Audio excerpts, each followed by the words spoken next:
ফুটবলকে ভালোবেসে মাঠে নামেন নেইমার জুনিয়র, কিন্তু কেন জানি ফুটবলটা বারবার নেইমারকে ইনজুরির দিকে ঢেলে দেয়।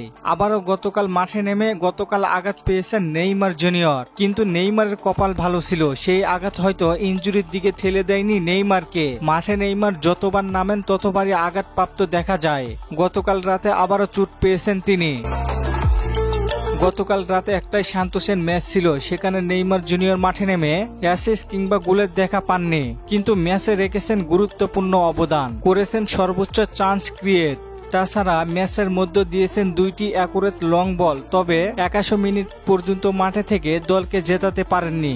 ম্যাচের প্রথম দিকে নেইমারের দিকে এসেছিল বিপদের হানি। ড্রিবলিং করে নেইমার জুনিয়র বল সামনের দিকে বল নিয়ে এগোতে চাইলে পায়ের হোঁচট খায়, অর্থাৎ পায়ের হাঁটু বেঁকে নেইমার জুনিয়র ওইখানেই পড়ে যান। এরপর সান্তোসের টিমমেট সহকারী এসে তাকে চেক আপ করে। এরপর নেইমার জুনিয়র নিজে থেকেই উঠে যান এবং নিজেই ফিট মনে করলেও আবার খেলা শুরু করে দেন তিনি।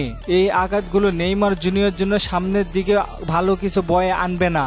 বিশ্বকাপ শুরু হতে আর মাত্র অল্প সময় বাকি আছে, এরই মধ্যে এমন ইনজুরিতে পড়লে হয়তো বিশ্বকাপ থেকে ছিটকে যেতে পারেন নেইমার জুনিয়র। কার্লো আনচেলত্তিও জানিয়েছেন তার দলে আসতে হলে অবশ্যই শারীরিক অবস্থায় ফিট থাকতেই হবে এবং মাঠের খেলা চালিয়ে যেতে হবে।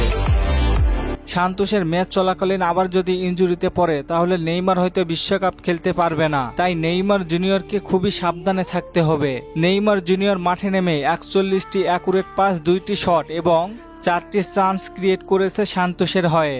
ম্যাচের মধ্যে রেটিং পেয়েছেন 7, তবে এই রেটিংটি বলে দেয় নেইমার কতটা ফিট।